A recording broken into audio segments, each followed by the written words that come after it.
जय हिंद दोस्तों, जबरदस्त वीडियो। सभी को इंतजार रहता है कि हमारा डीए कितना बढ़ेगा 1 जनवरी को या और 1 जुलाई को, क्योंकि यदि एक साल में यदि हम अपनी पेंशन की बढ़ोतरी देखें, पे की बढ़ोतरी देखें, तो लगभग पिछले 2 साल से 8% पर एनम होती आ रही है। यानी हर बार 4 फिर 4 4 4 4 चौका लग रहा था। इस बार चौके में थोड़ा खतरा लग रहा है। क्योंकि जैसा कि हम जानते हैं कि अभी 1 जुलाई 2024 को बढ़ने वाला डीए का फैक्टर डिपेंड करेगा अभी मई और जून के 2 महीने के एआईसीपीएन के आंकड़े आने के बाद। और उन आंकड़ों में आपने 4 महीने के पिछले आंकड़ों में 0.3 बढ़ रहा है, 0.3 घट रहा है। मैंने एक एक बढ़ा के देखा है, तो कितना बनता है, क्या हम 54 निकल पा रहे हैं या नहीं निकल पा रहे हैं, आइए हम बोर्ड पर समझ सकते हैं। जैसा कि हमने कहा है कि डीए 3 या 4, डीए और डीआर जो कि सभी केंद्रीय कर्मचारियों और पेंशनर्स को, करोड़ों को यह प्रभावित करता है। और यही हमारे पास सरकार से उम्मीद रहती है कि भाई हमारी 1,000-2,000 रुपए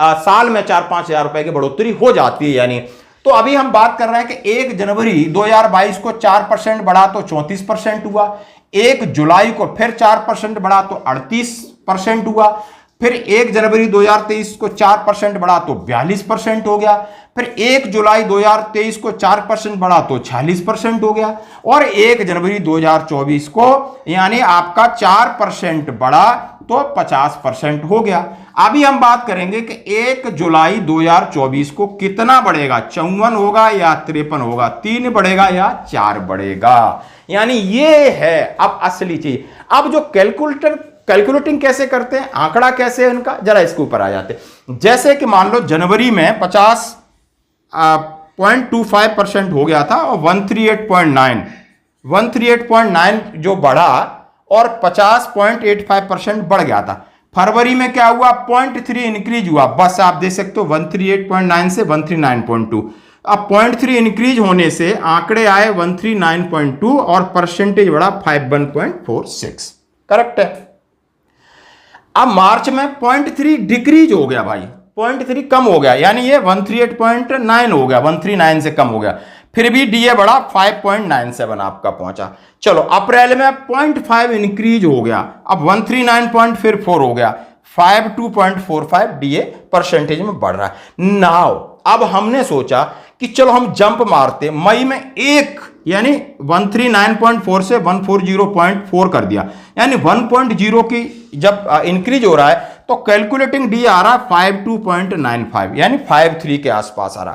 फिर हमने बोला यदि 1 ये बढ़ेगा तो आगे भी मैंने फिर बढ़ाया 0.6, फिर इंक्रीज किया, यानी हमने 141 तक खींच के ले गए, फिर भी डीए 53.37 ही हो रहा है। यानी कि आप आंकड़े दे सकते हो कि यहीं लटक रहे हैं, 0.3 ऊपर 0.3 नीचे। हमने 1.6 सीधा बढ़ाया है, फिर भी 53.37 है। राउंड ऑफ करेंगे तो 53% यानी 3% की बढ़ोतरी दिख रही है। जैसा कि अभी जो उनका सर्वे, जो महंगाई है, जो स्टैंडर्ड चल रहा है, क्योंकि अब बारिश होगी, चीजों अभी जो आपने देखा होगा जो फसल आ गई है उसके समय भी महंगाई कम हुई, हो सकता है कि थोड़ा आगे बढ़ जाए और ज्यादा उछाल आए तो आपको 4% मिल सकते हैं, लेकिन मिनिमम आप 3% मान के चलो। और जैसे कि एआईसीपीएन के आंकड़े पीरियडिकली आपको जाहिर होते हैं, उसका प्रेस विज्ञप्ति निकलती है, वो आपको निकल चुकी है। बहुत सारी खबरें आपने पढ़ी होंगी, कोई 54 बोल रहा है, कोई 55 बोल रहा है, लेकिन ये आपको एक फैक्ट है कि लगभग ये आपका बढ़ेगा। फिर आपकी सैलरी में 4% बढ़ते हैं।